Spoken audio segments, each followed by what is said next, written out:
saldırılarda yüzlerce Müslüman yaralanırken yüzlercesi de kaçırılarak esir edilmiştir. Tekbir! Tekbir! Allahu Ekber! Bu vahşi barbar saldırılar kabul edilemez. Bu saldırıları kınıyor ve lanetliyoruz. Aksa'nın izzeti için bedenlerini siper ederek şehadet şerbetini içen şehitlerimizin şehadetini tebrik ediyor. Yaralılara acil şifalar, esir edilenlerin de bir an önce özgürlüğüne kavuşmalarını niyaz ediyoruz. Kudüs'te, Aksa'da, bütün Filistin topraklarında Siyonist işgale karşı direnen kardeş ve bacılarımızı buradan selamlıyoruz. Kudüs'e selam, direnişe devam. Kudüs'e selam, direnişe devam. Kudüs'e selam, direnişe devam. Kudüs'e selam, direnişe devam. Mekan olarak yanınızda olmasak da ruhumuz ve kalbimizle yanınızdayız. Davanız bizim davamız, acınız bizim acımızdır. Sevinciniz bizim sevincimizdir. Muhterem kardeş ve bacılarım, Siyonist işgal devam ettiği müddetçe bu saldırılar ve acılar devam edecek. Şehitler verilecek, yaralılar olacak, Filistinli kardeşlerimiz muhacir olacak, ümmet rahat yüzü görmeyecektir. Bu saldırı ve işgali bitirmenin yolu iki devletli çözüm, işgal rejimiyle ilişkileri normalleştirme uydurmaları, safsafataları değildir. Bunun böyle olmadığına tarih şahittir.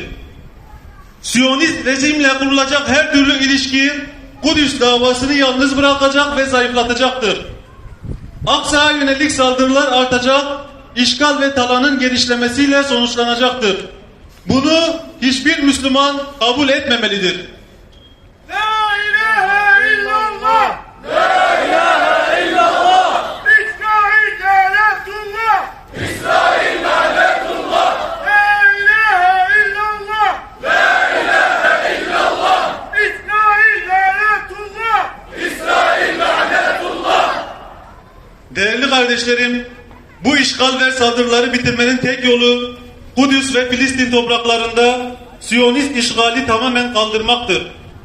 Bu da Filistin halkının şerefli ve izzetli direnişine ses olmak, bütün imkanlar seferber edilerek destek olmak, her zaman ve her zeminde yanlarında olmakla olur.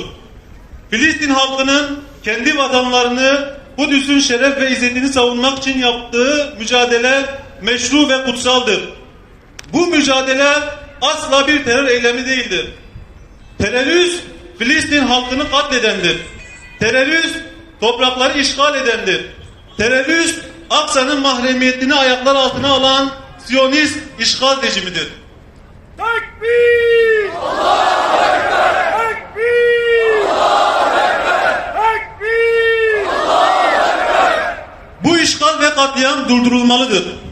Tarih ve günümüz şahit ki bu işgal çetesi kınama, açıklama ve protestolardan değil, sadece güçten anlar.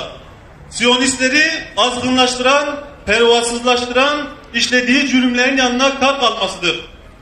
İşledikleri cürümler cezasız kalırsa bundan sonra daha büyük katliamlara girişilecek, Allah muhafaza. Bir sabah Aksa'nın tamamen işgal edildiği haberiyle uyanacağız. Buna asla izin verilmemelidir. Tekbir! Allahu Ekber! Tekbir! Allahu Ekber! Allahu Ekber! Allahu Ekber! Aziz Müslümanlar, kıymetli Mersinli halkımız, Allah azizdir. İslam azizdir. Kudüs ve Aksa azizdir. Zulme, işgal ve talana teslim olmayıp direnenler azizdir. Ve aziz olmaya devam edecekler. Kudüs ve Aksa sadece saldırıya uğradığı zaman gündemimize girmemeli. Daima gündemimizin birinci maddesi olmalı. İşgalden kurtuluşu için kısa, orta ve uzun vadeli işleyen ve kendisini güncelleyen somut planlarımız olmalıdır. İşgal rejimini zulüm ve işgalinden pervasızlaştıran Müslümanların birlik olmamalarıdır. 2 milyarlık İslam ümmetinin gözü önünde bu katliamların yapılması kabul edilemez. İzzetli, şerefli Müslümanlar, gençlerimiz, kadınlarımız, alim ve yöneticilerimiz bu zillet kabul edilmemeli. Aksa'nın izzeti ve özgürlüğü için birleşmeli ve hep beraber ayağa kalkmalıyız. La ilahe illallah. La ilahe illallah. Muhammed Resulullah. Muhammed Resulullah. La ilahe illallah. La ilahe illallah. İsrail lanetullah. İsrail lanetullah. Değerli aziz, kıymetli misafirlerimiz, Müslüman ülkelerin yöneticileri ve hasreten Türkiye bu saldırıları sona erdirip tekrarlanmaması için somut adımlar atmalıdır. Verilen söz ve vaatler ne olursa olsun Kudüs davasına sırt çevirip Siyonist rejimle ilişki kurulmamalıdır. Filistin'de normalleşme Siyonist işgalin bitmesidir. Filistin'de normalleşme işgalcilerin geldikleri yere geri dönmesidir. Dünyanın Siyonistleri devlet olarak tanımaktan vazgeçmesidir. Siyonistleri tanımanın ne Türkiye'ye, ne Filistin halkına, ne ümmete bir faydası olmayacaktır. Aksine dünyavi ve uhrevi vebali büyüktür. Allah indinde kimse bunun hesabını veremez.